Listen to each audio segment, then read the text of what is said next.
Our story starts with a boy named Riley, which is actually very common inside of this world. You'll get used to it. But he was living in his world one day until he realized that his world is actually a story written by a narrator. And he sees all of what's going to happen inside of the plot. Well, he doesn't see all what happens. That would kind of be overpowered. But the point is, he sees the inconsistencies where he does a bunch of stuff, but it doesn't actually happen in the timeline if it's not quote-unquote canon to the story. So he could literally lounge around in his house one day or, spend all of his money on food. And as soon as he goes to sleep the next day, his money is back in his account. It's like as if he never bought anything. And say he was supposed to hang out with his friends the previous day. Well, instead of it being where he lounged around his house like he actually did the day before, it'd be as if he actually just went out and hung out with his friends. So anything that was canon inside of the story actually happens, irregardless of whether he experiences it or not. So Riley ends up abusing this mechanic that he dubs impermanence, until one day he ends up helping his friend recover from a panic attack, only for the next day his friend is actually dead. And canonically, his friend died, but he actually saved them. But, that doesn't really work out when impermanence comes in. So, instead of coping with his loss, he becomes a caffeine addict in order to destroy the narrator for not letting his friend live. So he commits omnicide on his limited world. His world is limited because the narrator doesn't write anything beyond the town he lives in. So when he goes beyond his town limits, everything abstracts into color, kind of like the world of Coraline. So he commits omnicide, but he canonically also dies several times, just reawakening each time he ends up taking a bullet to the head or something. So he just goes along with this endless loop, actually living mentally for eons, until eventually he ends up committing omnicide successfully and killing the narrator. And this is where the multiverse is pioneered by the being now known as the author. Riley now has the powers of the narrator and freely allows the multiverse to exist rather than it being a limited universe that he lived in. After this story, another story takes place, but this story is more localized and less on a multiversal scale. It focuses on three magical beings, where they each have a specific type of magic. There's blue magic, mostly focused on defense, orange magic, mostly focused on attack, and green magic, which is mostly used for tricks. And it also deals with the fake origins of somebody named Riley, but he's dubbed as OG Riley because he actually closely resembles me. I don't have a lot on this story, but the story is called The Origins of Magic, and it mostly just focuses on the creation of a current world. But this actually isn't really significant in the future, and it's more to build on the character and tease a bit more into the multiverse as we learn about the character of OG Riley. The next story focuses on 4 variants of somebody named Rai, with each Rai being spelled differently. This actually ties a lot more to the multiverse, as they are the same variants of each other, but they also have to deal with getting back to their home worlds due to a botched spell. There was a person named Pumpkin Raider that lived inside of an isolated world known as the Odds World, because they were outcasted because they were basically freaks compared to everybody else inside of another society. So he was just trying to find homes for each of them. And eventually they end up defeating a giant parasite known as the Possessive Darkness. And they end up freeing not only that world, but also end up freeing the outcasts from their dangerous Odds World. After the events here, it changes it into more of a multiversal perspective, where it shows there is a tri-hierarchy. There is one side, which is the Rileys. They are creative beings that focus mostly on getting inspiration from other universes, and helping the universe grow from that inspiration. There's the Decas that mostly focus on the defense of the universes, moderating everything. And then there's the Almighties, which focus on just the general growth and creation of everything. Each Riley entity within each universe ends up having a sort of fever dream of a multiversal event where a whole bunch of them are actually slain and being controlled by a greater being, set on destroying the hierarchy itself. But it stays a fever dream for now. Then the story takes a turn, focusing on another being named Riley. However, this Riley ends up getting his power awakened and being able to unlock something called the Enlightened form. This mostly focuses on a Dragon Ball-like version of the story, where he basically focuses on martial arts and defending the world from other threats. He recruits a martial arts trainer named Ali, and Ali ends up unlocking this Enlightened form as well, and eventually also unlocking new forms. They end up fighting against a person named Soul Slayer, whose name actually isn't a joke, because he can actually punch the souls out of people as well as damage their soul directly, killing a person from their source. They eventually do find peace because Soul Slayer was actually just trying to avenge his fiancée, and he ends up living peacefully on an island planet. And then Ali ends up finding a conquest for more power and being able to become stronger, and eventually becomes the Deca of her universe and training with OG Riley.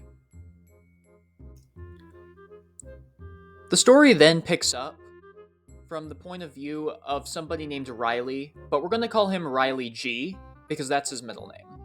So Riley G travels outside of his universe somehow, and this story actually is told from his point of view, and from his point of view, he actually sees it as sort of a rap battle like Friday Night Funkin', where he goes against another Riley variant known as D-Rai.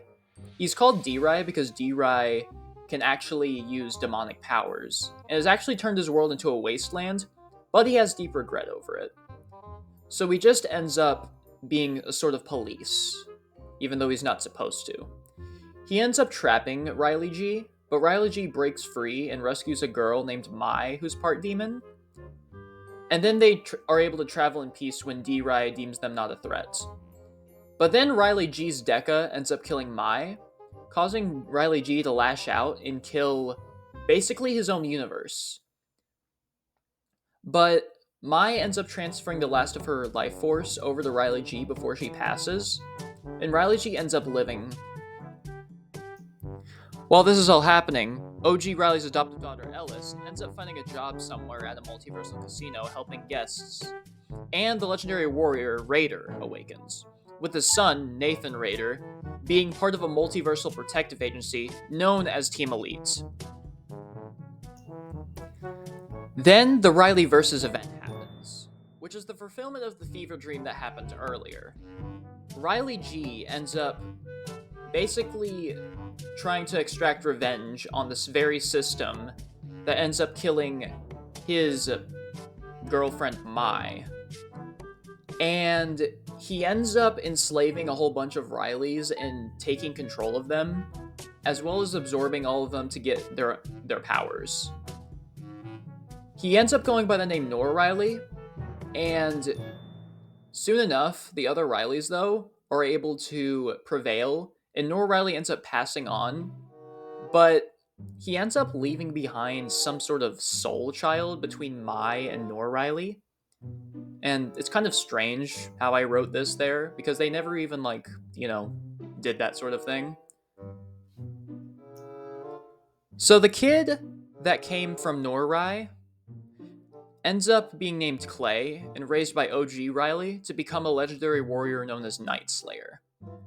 And then D-Rai ends up being purified and goes by Darren, who ends up turning his wasteland home into a safe haven for anomalies and outcasts. Then the Universal Guardian is born for D-Rai's planet, known as Dro. And he's mostly silent and has long hair. And he's actually quite strong and just protects the universe while inside the wilderness. During the events of Clay being raised, as well as Dro being, materialized, a terrorist organization ends up creating a bioweapon that turns OG Riley into a zombie. And how they did this was they took DNA from a beast known as the Horror, which is an amalgamation of constantly rotting matter that absorbed everything to add onto itself. So Nightslayer had to slay OG Riley, and then OG Riley was reduced to mortal status, and then Ellis, who is OG Riley's adoptive daughter, ended up taking care of OG Riley since he was immortal now. But then, the same terrorist organization decided to make a bio-android named C. And then C ends up going rogue and just destroying a whole bunch of stuff. He tried to kill OG Riley only for Raider and Nightslayer to come in. But somehow Nightslayer was more powerful than Raider, despite Raider being created by OG Riley as more of a chosen one. They were able to hold C back and have him retreat, but not without leaving a slightly noticeable dent inside of the Earth. So Raider, Nightslayer, and OG Riley went to another universe, basically to train, and also they found a fruit that increases all of your strength. And they also end up recruiting Allie, who has basically abused her Deca powers to basically make the environment around her harsher, so then she can train a lot more. This isn't the type of abuse that harms other people, but more just makes her absurdly strong and actually able to catch up with Raider and Nightslayer and be above them. It goes without saying that they're able to beat the crap out of C after training for a long time. And then Riley G ends up being revived by the author. Riley G ends up witnessing C returning, and they bring back OG Riley's powers because C ended up killing OG Riley because OG Riley was immortal, but somehow OG Riley decided to split into 4 parts of his power, and then they just revived him, and somehow he just got his power back. Riley G is basically outclassed by C at this point, because Riley G is actually quite weak, and he only really fights through rap battles, which is kind of strange. And he actually ends up asking the author why he just does rap battles rather than fight the person, and the author says that it's just funny. C ends up escaping from the battle, and then C is fought again, but he's made other versions of himself. But then Nathan Raider comes in and absolutely floors half this team C has made because Nathan actually was trying to unlock a new form. And he ends up combining something called Ultra Matter, something of OG Riley's creation, and he ends up using it with another form he has, which he basically inherited from his father. And now Ellis and Nathan have a slight dynamic going on. Raider and Nathan end up traveling to another multiverse, and end up finding a character from the old timeline known as Lucy, who is actually Raider's wife inside of the old timeline. C ends up catching Raider, Lucy, and Nathan by surprise, and end up taking the world over as a sort of parasite, but then Raider and Nathan and Lucy are actually let go.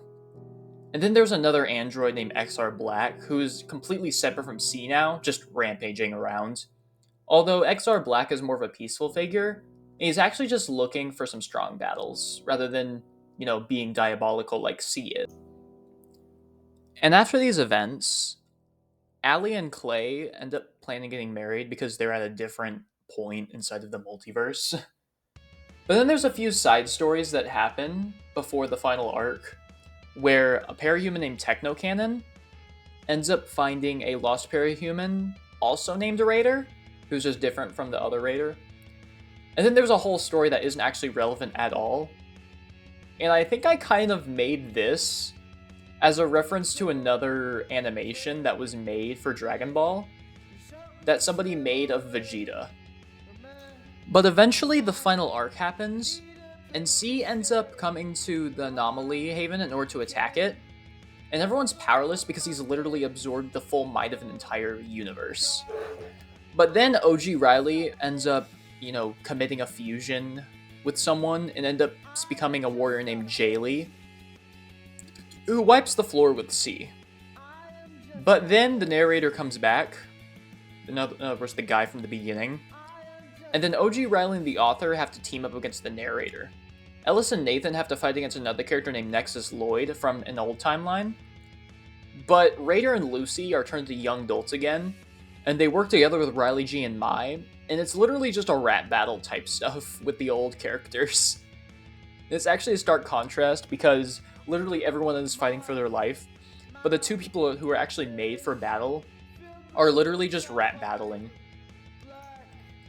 The story ends after the narrator is destroyed, but after that, there is still more that I'm planning to put into the Rileyverse, but I'm writing more of that story later. I'm actually kind of writing it right now.